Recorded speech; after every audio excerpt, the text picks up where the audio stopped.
Baik, mari kita bersatu dalam doa. Terima kasih Tuhan, kami bersyukur pada saat hari ini atas kemurahan dan kebaikan-Mu, kami boleh bersekutu kembali dalam hadirat-Mu. Kami telah merasakan hadirat-Mu lewat pujian penyembahan kami Tuhan. Tiba saatnya bagi kami untuk duduk diam mendengar firman.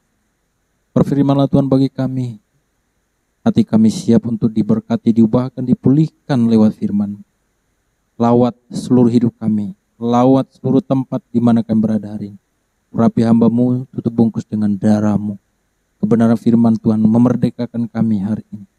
Ini doa kami Tuhan, kendalikan pemberitaan ini, pemberitaan firman ini dari awal hingga berakhir Roh Kudus yang berdaulat sepenuhnya. Dalam nama Yesus kami doa dan bersyukur. Kita yang siap mendengar firman bersama katakan amin. Berikan tepuk tangan yang terbaik bagi Allah kita. Haleluya. Apa kabar bagi kita semuanya? Saya ucapkan salam dan selamat hari Minggu. Walaupun sampai hari ini kita masih dalam keadaan yang tidak bisa bertatap muka, tapi saya percaya kebersamaan kita dalam Tuhan akan terus terjalin oleh karena hadirat Tuhan. Hadirat yang sama kita rasakan dimanapun kita berada. Yang setuju katakan amin. Nah, saudaraku yang dikasihi oleh Tuhan, sebagaimana apa yang saya sampaikan pada hari Minggu lalu, bahwa dalam bulan-bulan ini kita akan berbicara tentang bagaimana menjadi umat pilihan Allah atau be God chosen people, menjadi umat pilihan Allah menjadi tema sentral kita yang akan kita bicarakan dalam beberapa minggu dalam bulan-bulan ini. Hari ini kita akan membuka kitab kita bersama-sama dalam Yohanes pasal yang ke-15 ayat yang ke-16. Dalam Yohanes pasal yang ke-15 ayat yang ke-16. Dalam Yohanes pasal 15 ayat 16, mari kita baca bersama-sama. 2, 3 ya. Bukan kamu yang memilih aku, tetapi akulah yang memilih kamu. Dan aku telah menetapkan kamu supaya kamu pergi dan menghasilkan buah. Dan buahmu itu tetap supaya apa yang kamu minta kepada Bapa dalam namaku diberikannya kepadamu.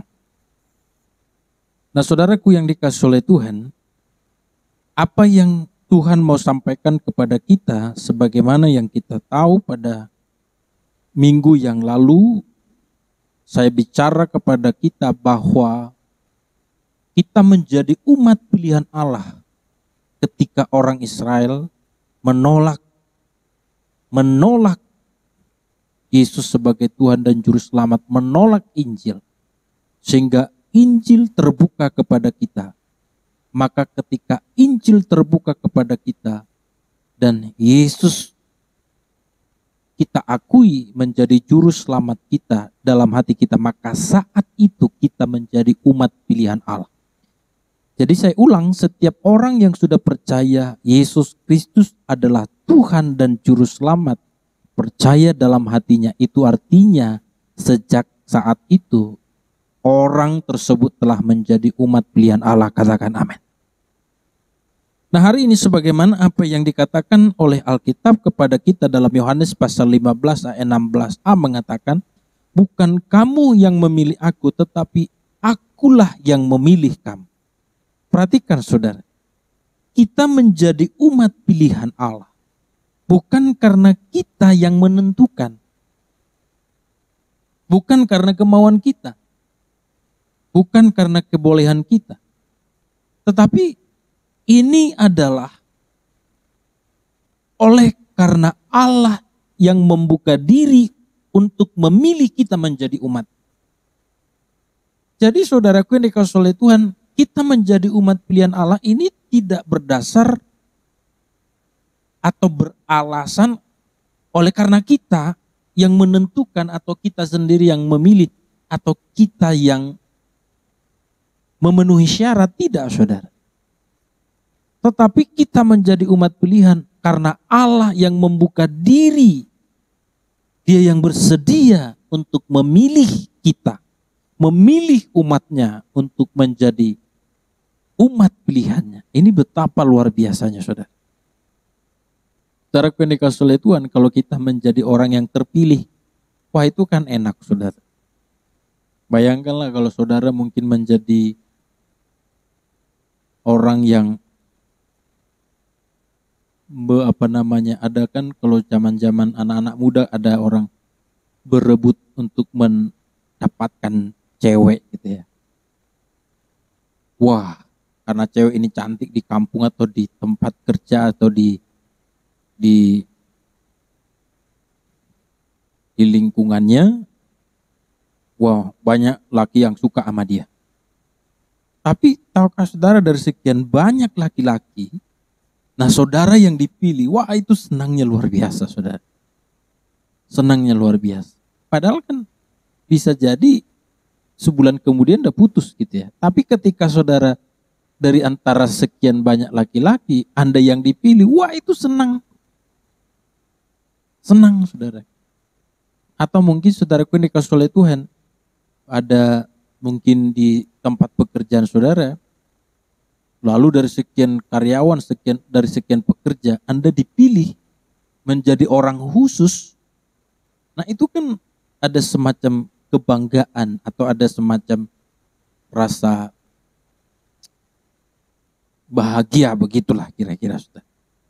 Nah inilah yang seharusnya kita alami. Allah yang adalah penguasa langit dan bumi, yang sungguh luar biasa kehebatan dan kedahsyatannya dan pencipta kita, dialah yang membuka diri untuk memilih kita. Maka jika Allah tidak membuka diri untuk menerima dan memilih manusia menjadi umatnya, sudah pasti saudara, manusia sama sekali tidak akan memiliki harapan akan kehidupan yang kekal, melainkan secara mutlak manusia akan meluncur kepada kematian kekal atau kepada kebinasaan. Jadi maksudnya begini, kalau seandainya saudara Allah tidak membuka dirinya untuk menjadikan kita menjadi umat pilihannya melalui penebusannya, maka sudah pasti cuma satu nasib kita. Nasib kita akan terbuang dari hadapan Tuhan. Dalam kata lain, kita akan binasa dalam kebinasaan neraka yang kekal, saudara. Tetapi dalam keadaan kita yang seharusnya kita tidak punya harapan akan kerajaan Tuhan, tidak punya harapan akan hidup kekal bersama Tuhan, maka disitulah Tuhan membuka dirinya. Pada saat tidak ada harapan itu, tidak ada kemungkinan itu, atau tidak mungkin kita upayakan saudara, disitulah Allah membuka dirinya, mempersilahkan dirinya, atau mempersilahkan kita lebih tepatnya, dengan membuka dirinya untuk menjadi umat pilihan. Makanya dikatakan bukan kamu yang memilih aku, tapi akulah yang memilih kamu. Dalam Ibrani pasal 10 ayat 19 sampai 21 mengatakan begini, jadi saudara-saudara, oleh darah Yesus kita sekarang penuh keberanian dapat masuk dalam tempat kudus. Karena ia telah membuka jalan yang baru. Perhatikan. Karena ia telah membuka jalan yang baru dan yang hidup bagi kita melalui tabir, yaitu dirinya sendiri. Dan kita mempunyai seorang imam besar sebagai kepala rumah Allah. Nah artinya apa saudara? Seperti apa yang sebelumnya pernah saya sampaikan, bahwa pada perjanjian lama orang Israel memiliki namanya imam, dan imam inilah yang berhak melayani Allah ada di bait Allah. Hanya dialah yang punya wewenang, otoritas, yang dikhususkan punya hak istimewa untuk melayani Allah. Orang Israel tidak bisa langsung berdoa kepada Allah atau menyampaikan korban kepada Allah secara langsung, tapi harus melalui imam. Nah, tetapi seperti apa yang dikatakan kitab Ibrani, dulu betapa rumitnya untuk menyampaikan doa kepada Allah. Dulu betapa susahnya untuk mempersembahkan korban kepada Allah, mesti melalui proses yang namanya imam. Itu pun imamnya mesti kudus. Kalau tidak kudus, imamnya mati pula lagi di dalam. Doa kita nggak sampai. Tapi sekarang Allah membuka jalan baru melalui Yesus Kristus. Maka dikatakan tabir bait Allah itu dibuka. Ada tirai yang membatasi antara ruang suci, ruang maha kudus, dan ruang maha kudus dan ruangan yang lain. Saudara. Tetapi sekarang Tuhan melalui Yesus Kristus telah membuka jalan baru. Tidak perlu itu lagi. Tidak harus melalui imam lagi. Tapi kita langsung kepada Allah. Tetapi seperti yang saya katakan, ini adalah inisiatif Allah. Allah yang membuka dirinya. Allah yang bersedia memilih kita dalam ketidaklayakan, dalam ketidakpantasan, dalam tidak ada sebuah ketentuan atau syarat yang pantas kita menjadi umat pilihan. Di situ Allah memilih kita. Maka itu sebabnya saudara, Anda dan saya harus menghargai kesempatan ini, menghargai pilihan Allah kepada kita. Bayangkanlah Tuhan memilih saudara, tapi saudara tidak mau, saudara menolak. Itu sebuah kejahatan yang luar biasa, saudara. Kan sama seperti tadi contohnya. Wah, ketika kita dipilih oleh wanita yang kita kejar dari sekian laki-laki yang ada, lalu tiba-tiba kita menolak. Atau lebih tepatnya begini. Sama seperti ketika kita ingin memilih seorang wanita untuk menjadi pacar, nanti kelak menjadi pasangan kita. Dan dia menolak kita, itu artinya kan dia tidak bersedia. Dia tidak mau hidup dengan kita, atau dia menolak kita, atau dia menolak hidup bersama dengan kita, atau menolak menjalin hubungan bersama kita. Nah, sama seperti kita dengan Tuhan. Ketika Tuhan memilih kita ingin menjadi umatnya, menjadi orang yang istimewa di hadapannya, untuk berkenan kepadanya, tapi kita menolak, maka ini adalah sesuatu yang angkuh, atau sebuah pemberontakan, atau sebuah ketidaksadaran diri atau tidak tahu diri. Tapi harusnya ketika Allah memilih kita, kita bersyukur, kita bangga, dan kita meresponi dengan baik. Nah saudara, Wahyu pasal 3 ayat 7 mengatakan, dan tuliskanlah kepada malaikat jemaat di Philadelphia, inilah firman dari yang kudus, yang benar, yang memegang kunci Daud.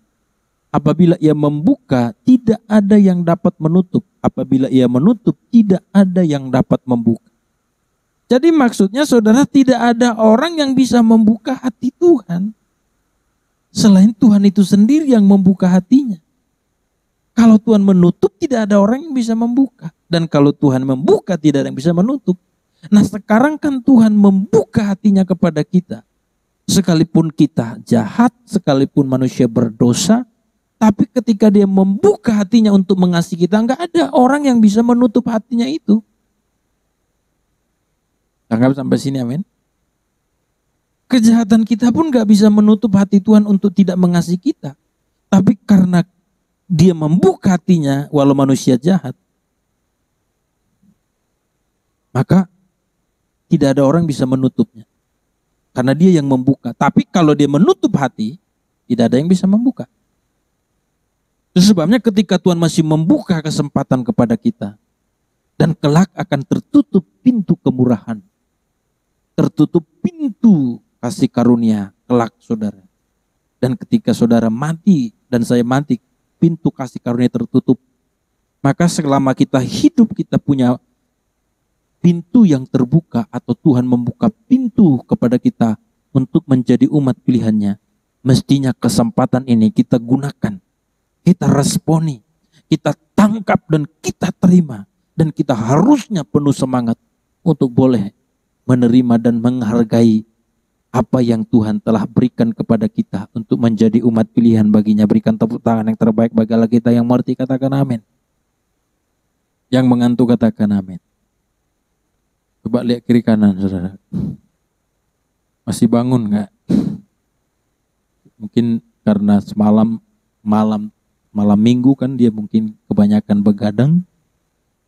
Wah, lama-lama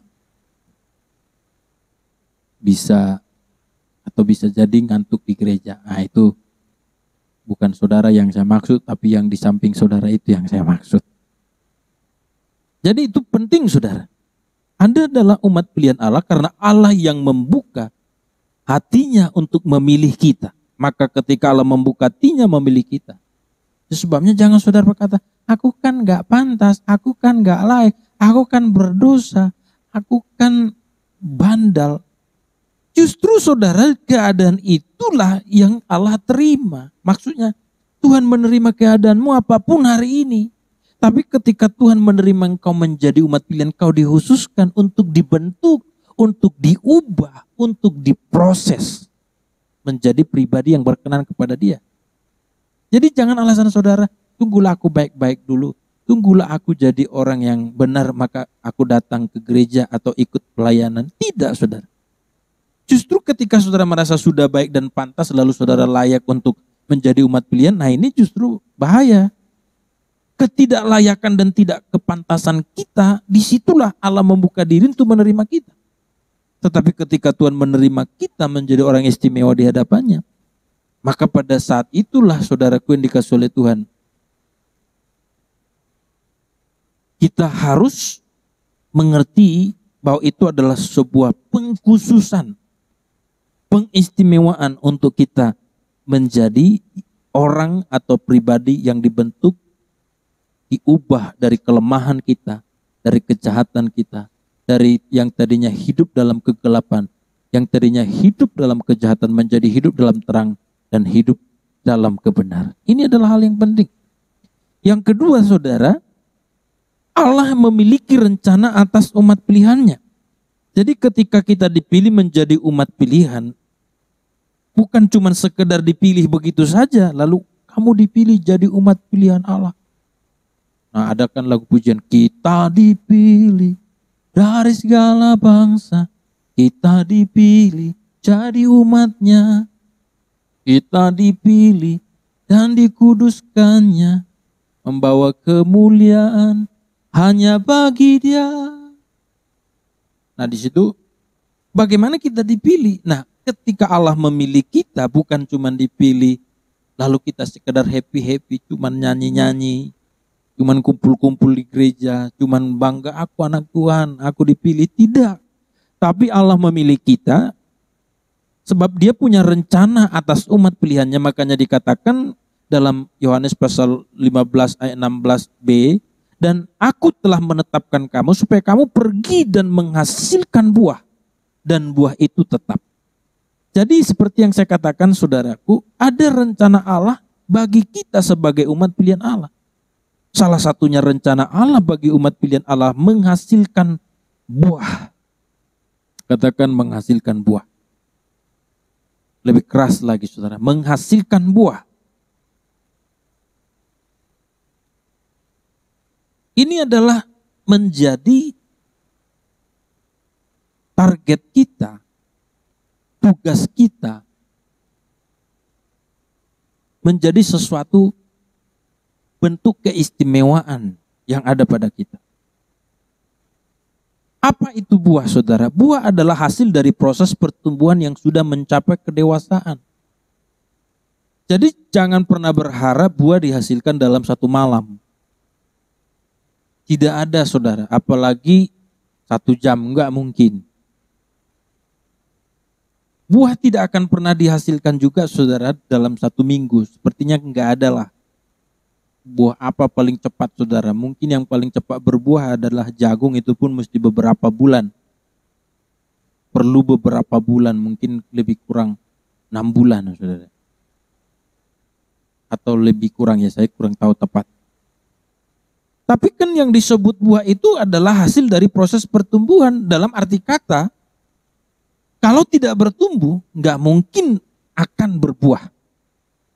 Dan kalau bertumbuh tidak dewasa juga, maka tidak mungkin berbuah. Sama seperti orang Kristen. Nah saudara, kalau tidak bertumbuh dalam Kristus, ngerti nggak saudara apa arti bertumbuh? Iman saudara makin berkembang, makin maju. Hidup saudara makin melihat bagaimana hidup saudara makin hidup dalam kemuliaan, hidup dalam kekudusan, makin mengasihi Tuhan, makin mencintai Tuhan, makin semangat mengikut Tuhan, makin berkobar-kobar melayani Tuhan, makin tidak hitung-hitungan untuk Tuhan, makin berbuat yang baik, makin berbuat yang benar. Anda mulai meninggalkan mulai tidak suka kepada apa yang disebut yang tidak berkenan kepada Allah. Anda mulai meninggalkan mulut serong, gosip. Anda mulai tidak lagi suka menghakimi orang. Anda mulai meninggalkan namanya kebohongan, penipuan, macam-macam yang lain. Kekasaran. Itu artinya Anda mengalami pertumbuhan. Kenapa Anda mengalami itu? Karena saudara mulai diterangi oleh firman. Tapi kalau saudara ibadah iya, pelayanan iya, tapi hidup terus begitu. Yang dia banggakan, aku sekarang sudah jadi pendeta. Aku sekarang sudah dipercaya jadi koordinator. Aku sekarang sudah jadi pemimpin pujian, pendoa syafaat, jadi sintua, jadi perhangir. Nah itu bukan menunjukkan buah. Tapi buah itulah sesuatu yang orang lihat dan yang Anda alami sendiri. Anda mengalami sebuah perubahan. Kalau dulu tamaknya luar biasa, rakusnya minta ampun. Sekarang kita mulai berangsur-angsur, sudah tidak lagi hidup dalam ketamakan, nggak mau lagi rakus, merampas atau mengambil apa yang tidak bagian kita. Maka itu sebabnya saudara, buah yang harus kita hasilkan. Dan selanjutnya hanya orang yang setia dalam proses pertumbuhanlah yang akan menghasilkan buah. Sama seperti tanaman. Anda tanam hari ini, Anda cabut besok, tanam di sana lagi, terus tanam, cabut lagi, tanam tempat lain, terus menerus, minggu depan begitu. Itu pasti dipastikan tidak akan berbuah. Jangankan berbuah, tumbuh pun itu kecil kemungkinan. Tetapi sebuah tanaman atau tumbuhan harus tetap dalam tempat yang tepat. Dalam tempat yang tepat. Memang kalau tidak tepat, di tanah yang tandus, di tanah yang keras, itu perlu dipindahkan ke tempat yang subur. Tapi kalau sudah di tempat yang subur, dia mesti tetap di sana. Sama seperti saudara. Kalau gereja di mana tempat berada hari ini adalah tempat yang tepat bagimu mengalami pertumbuhan rohani, nah, kau harus setia di sana walaupun mungkin ada temanmu di sana yang tidak kau sukai atau mungkin saudara ada hal-hal yang tidak kau senangi. Waduh, gerejanya tidak besar atau ibadahnya cuma virtual dan mungkin waduh gerejanya tidak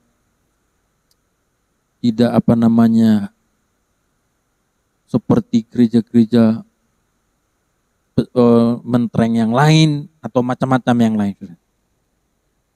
Tapi kalau Anda merasa bahwa itu tempat yang tepat bagi untuk bertumbuh, silakan di sana.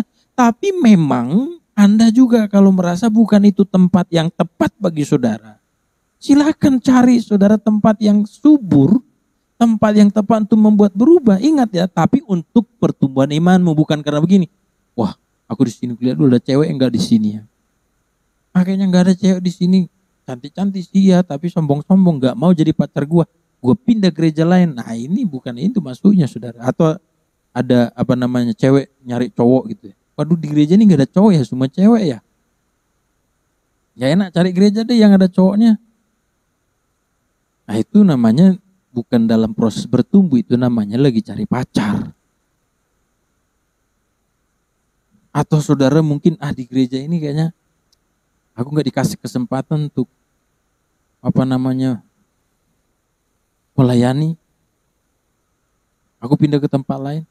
Nah kalau saudara merasa untuk pelayanan juga nggak masalah. Tetapi yang saya maksud saudara, hanya orang yang setia dalam proses pertumbuhanlah yang akan menghasilkan buah. Nah yang paling utama bukan soal bicara di gereja mana Anda beribadah, tapi saudara mesti tetap tinggal di dalam Kristus. Tinggal di dalam firman-Nya. Hanya firman yang membuat saudara bisa bertumbuh dan berbuah. Maka dikatakan saudaraku, kalau kita tidak berbuah, maka kita akan dipotong dan dibersihkan. Yohanes pasal 15 ayat 2 mengatakan, setiap ranting padaku yang tidak berbuah dipotongnya. Dan setiap ranting yang berbuah dibersihkannya. Supaya ia lebih banyak berbuah. Ada yang menarik di sini saudara. Yang pertama, kalau tidak berbuah dipotong, dibuang. Tapi kalau berbuah pun dia tetap juga tidak terhindar dari proses. Dikatakan kalau berbuah tetap juga dibersihkan. supaya ia lebih banyak berbuah. Maka kadang kita kan begitu ya. Waduh, aku kan sudah baik ya. Duh, aku sudah berubah, aku sudah bertobat. Tapi kenapa aku ya kok diproses melulu ya? Allah ingin membuat saudara lebih besar, lebih banyak lagi dampak dari hidupmu, buah dari hidupmu. Katakan amin. Anggap apa yang saya maksud, amin. Itu sebabnya jangan jadi orang yang memble, jangan orang yang langsung putus asa, saudara. Sedikit masalah langsung saudara tenggelam. Padahal Tuhan ingin membawa saudara kepada sebuah level yang lebih luar biasa. Maka di sini diperlukan bagaimana kesetiaan kita untuk tetap tekun kepada Tuhan. Sebabnya saat dengar firman Tuhan, saudara tidak boleh menutup telinga atau mengabaikan firman. Kan banyak orang gitu pas pujian penyembahan, loncat sana, loncat sini. Waduh, ekspresinya, nangisnya, air matanya keluar dari, bukan cuma dari air mata, dari telinga juga keluar, saudara. Waduh, tapi giliran firman ngantuk, ngoceh, jenuh, bosan. Bukan soal siapa pengkhotbahnya, saudara. Tapi ketertarikan saudara kepada firman. Kalau mungkin seberapa kata, ya sebenarnya saya sangat cinta firman, tapi kalau bapak yang khotbah saya ngantuk. Buktikan waktu saudara di rumah baca Alkitab enggak? Kalau saudara di rumah baca Alkitab enggak? Baca renungan enggak? Dengar khotbah yang lain enggak? Enggak juga sih Pak. Makanya bukan saya yang jadi masalah, Anda jadi yang bermasalah. Tapi kalau saudara, oke lah mungkin saudara berkata, saya kurang menarik untuk menyampaikan khotbah pada saudara. Oke, saya terima. Tapi di luar saya Anda dengar khotbah enggak? Anda nyaring enggak? Anda baca firman enggak? Anda haus enggak untuk mengetahui firman lebih dalam lagi? Enggak juga Pak, berarti bukan saya masalahnya. Masalahnya ada pada saudara. Maka sehebat apapun pengkhotbah, itu tidak akan mengubah apa yang kau rasakan, tapi dirimulah yang harus mencintai firman. Maka saudara jangan lihat pengkhotbahnya, mentang-mentang pengkhotbahnya tulangmu contohnya. Maka kamu merasa tulang punya itu. Udah ngerti aku apa yang dibilangnya itu. Yang harus kamu dengar adalah apa yang Tuhan pesankan melalui dari hamba Tuhan yang menyampaikan firman. Mungkin tidak secara keseluruhan, ada beberapa bagian yang saudara, yang Tuhan khususkan untuk saudara. Maka saudara melakukan segala sesuatu karena didasari cinta kepada Allah. Karena cinta kepada Yesus, itulah buah kebenaran, saudara. Kebaikan dan pengorbanan apapun yang kita lakukan, jika tidak didasari karena cinta kepada Yesus, itu bukan buah kebenaran, melainkan perbuatan daging semata yang bersifat humanis atau bersifat berpusat pada diri sendiri. Jadi maksudnya begini, saya tanya saudara, apakah cuman orang Kristen yang berbuat baik? Jawabannya sudah pasti tidak. Lalu saya perluas lagi, apakah hanya orang yang beragama yang berbuat baik? Jawabannya lagi-lagi tidak. Sebab orang yang tidak beragama, ateis sekalipun tak berbuat baik. Lalu sekarang masalahnya gini, kalau semua sama-sama berbuat baik, lalu apa yang membedakan orang yang di luar Tuhan dengan yang di dalam Tuhan? Nah makanya yang membedakan itu adalah apa yang mendasari, apa yang memotivasi. Saudara mengerti apa yang saya maksud ini, amin? Kan hampir semua orang kan berbuat baik, saudara. Bahkan kadang-kadang di luar Kristen bisa lebih baik, lebih banyak berkorban lagi. Lebih banyak memberi lagi, saudara. Itu kalau saya lihat, kadang-kadang saya lihat saudaraku ada, contohnya pergi tempat-tempat umum itu, ada kotak-kotak amal yang sudah dibuat di situ untuk agama tetangga kita contohnya. Soalnya ada yang kasih 100.000, ada kasih 50.000 gitu. Coba bandingkan di gereja saudara yang datang pakai lipstik, pakai sepatu tinggi 15 cm. Angkin tingginya itu sepatu tinggi, betisnya pun kelihatan seperti betis Ronaldo saudara. Waduh, pakai tas mewah lagi. Gayanya seperti artis, saudara. Tapi periksa bagaimana dia menghargai Tuhan melalui persembahannya.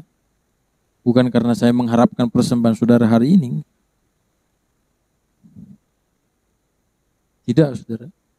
Tapi yang saya maksudkan, bagaimana kadang-kadang orang di luar Tuhan bisa lebih dermawan, lebih suka memberi. Tapi sekarang apakah hanya karena itu lalu kita melihat mereka yang lebih benar? Tidak. Maka yang membuat benar atau buah kita itu menjadi buah kebenaran, kalau kita melakukannya karena Kristus, karena mencintai Yesus. Nah, sekarang jadi introspeksi bagi kita, termasuk saya. Apa kita sudah melakukan semuanya karena kita mencintai Yesus? Sebagai bentuk pengabdian kita kepada Yesus? Saya pastikan jawabannya belum. Maka itu sebabnya ini jadi pertaruhan iman kita, saudara. Ini ada di dalam diri kita. Yang gak perlu dibicarakan ke orang, tapi dibicarakan pada Tuhan, dibicarakan pada diri. Mesti kita berkata, Tuhan, aku masih melakukan segala sesuatu atas diriku, atas kemauanku, kesukaanku, keinginanku. Belum karena kemauan Tuhan, belum karena keinginan Tuhan. Maka disitulah yang menjadi buah kebenaran itu. Saudara beribadah hari ini, apa karena saudara mencintai Tuhan? Atau karena saudara hanya terbiasa atau enggak enak, enggak ibadah? Memang saudara sudah lebih baik Anda di gereja hari ini. Sudah lebih baik Anda saudara mendengar khotbah. Tapi Anda tidak boleh berhenti sampai di sana.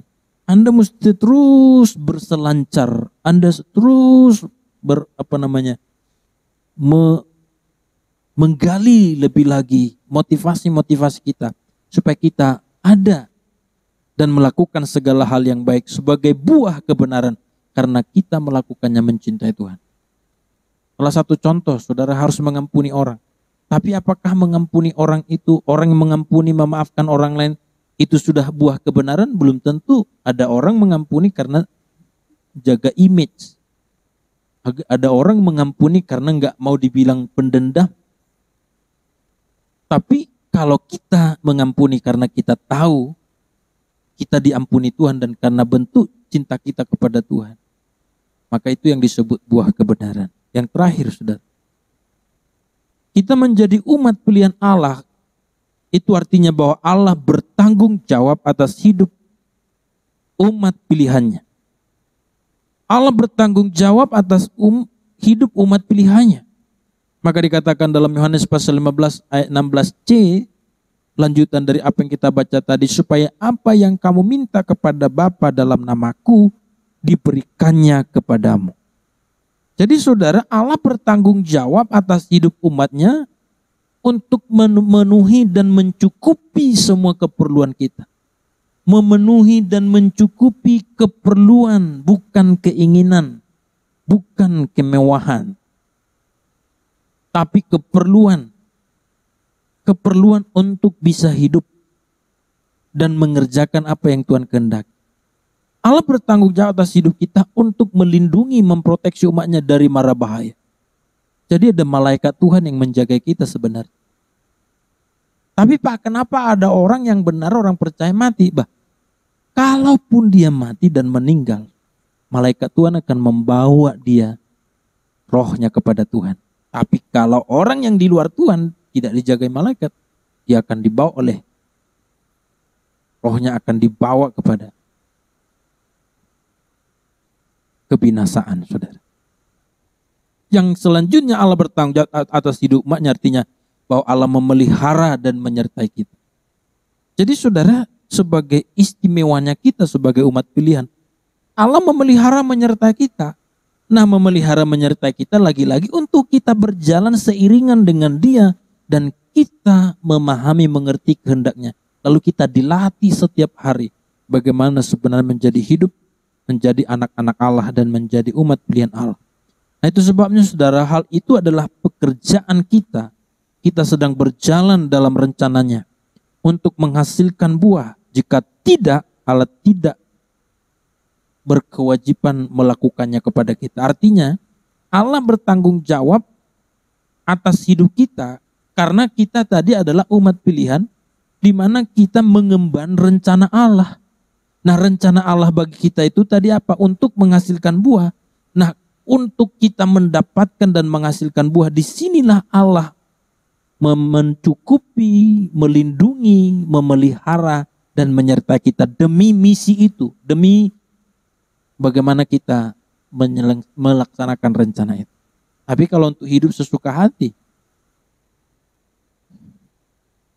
kita tidak berada dalam penyertaan Tuhan, tapi kita berada dalam penyertaan ilah-ilah zaman atau di luar penyertaan Tuhan. Maka saudara, Matius pasal 28 ayat 19 sampai 20 mengatakan, karena itu pergilah jadikan semua bangsa menjadi muridku, dan baptislah mereka dalam nama Bapa, Anak dan Roh Kudus, dan ajarlah mereka melakukan segala sesuatu yang telah kuperintahkan kepadamu, dan ketahuilah aku menyertai kamu senantiasa sampai akhir zaman. Jadi saudara, 3 hal ini yang perlu saya sampaikan pada kita. Kita adalah umat pilihan Allah. Bukan karena kita yang memilih Allah, tapi Allah lah yang membuka dirinya untuk memilih kita. Kita adalah umat pilihan Allah, karena Allah memiliki rencana atas umat pilihannya, yaitu untuk mengasihi Allah.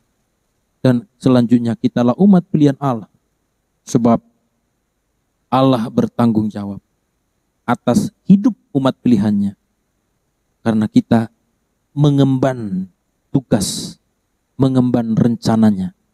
Bagaimana kita saudara melakukan, memberitakan kebenaran dan firman kepada semua orang. Amin buat firman Tuhan. Tuhan Yesus memberkati kita pada saat hari ini. Haleluya. Mari kita bangkit berdiri bersama-sama saudaraku. Kita akan masuk dalam doa kita kepada Tuhan, untuk kita menyerahkan hidup kita kepada Dia. Haleluya. Mari kita datang kepada Tuhan. Hidup kita adalah penyembahan.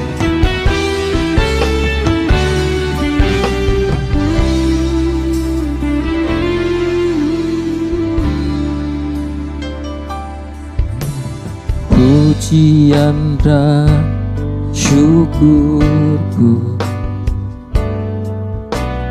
ku bawa padamu,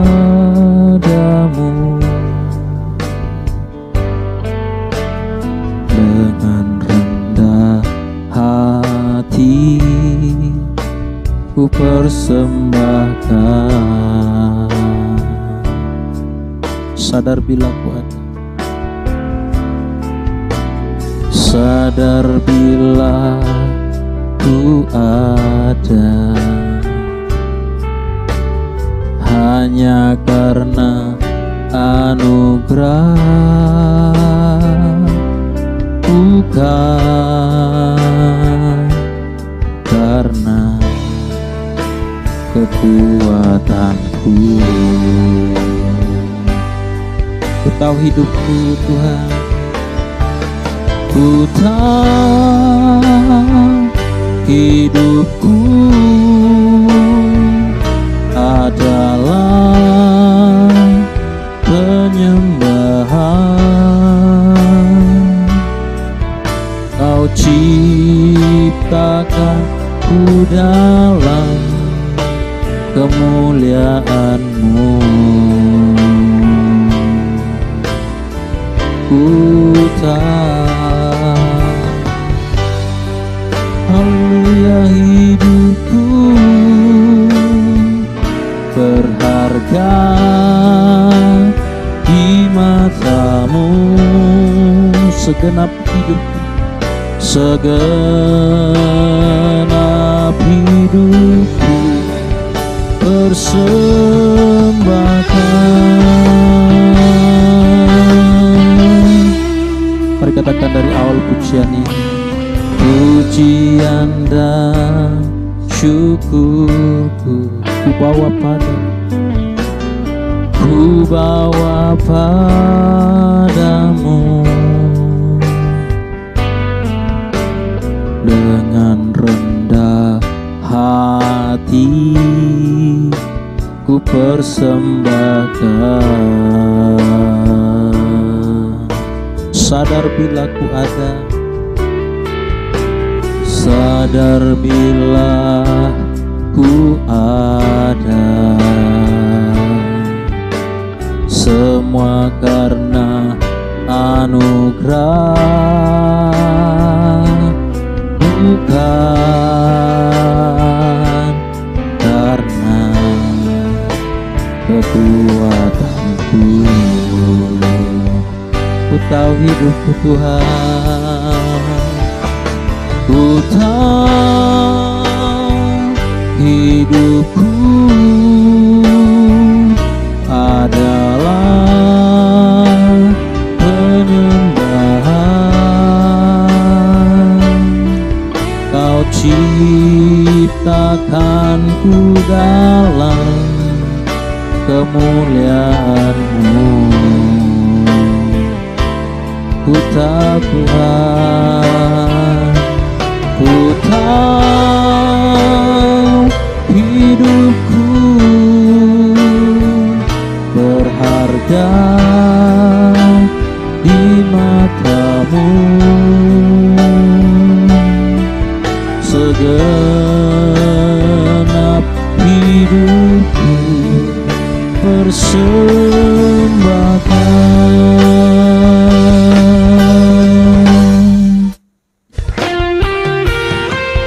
Hari ini mari kita bawa hidup kita kepada Tuhan. Hidup kita adalah persembahan sebagai umat pilihan-Nya. Mari kita meresponi setiap kebaikan Tuhan. Kita menghargai apa yang Tuhan kerjakan atas hidup kita. Haleluya. Mari katakan bersama-sama, ku tahu hidupku adalah penyembahan.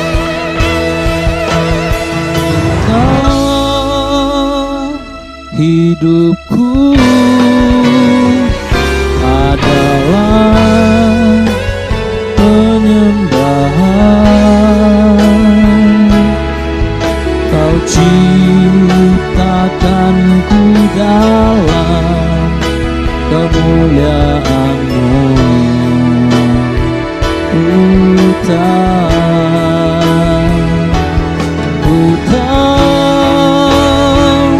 hidupku berharga di mata-Mu. Segenap hidupku persembahkan.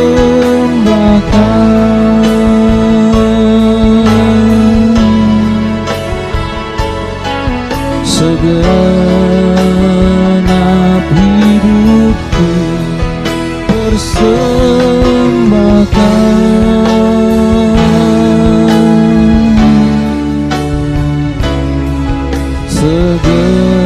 Segenap hidupku persembahkan.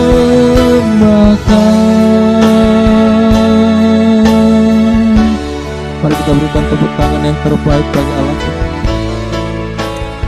Angkat suaramu, angkat hatimu, berdoa kepada Dia. Terima kasih Tuhan. Haleluya Bapa. Kami bersyukur, kami menyembah-Mu. Hidup kami adalah penyembahan bagi-Mu. Haleluya. Kamilah umat pilihan-Mu Tuhan. Engkau yang memilih kami. Terima kasih. Mari sembah Tuhan. Angkat hatimu, berdoa kepada Tuhan, berdoa kepada Tuhan. Terima kasih Roh. Haleluya.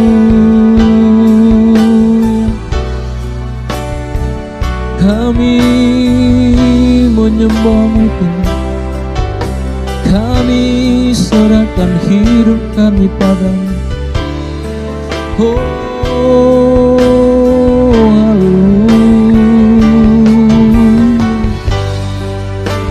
Terima kasih Roh Kudus, jamalah seluruh umat-Mu, perlengkapi seluruh hati kami ya Tuhan, perlengkapi seluruh hidup kami ya Roh Kudus, sehingga kami sungguh-sungguh mengerti dan memahami kebaikan-Mu yang begitu luar biasa, menerima keberadaan untuk menjadi umat Tuhan. Terima kasih Bapa, terima kasih Roh Kudus.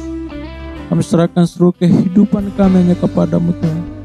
Biarlah firman ini memperbaharui kami, firman ini memperlengkapi kami, firman ini ya Tuhan terus membawa hati kami untuk makin mengenal Engkau.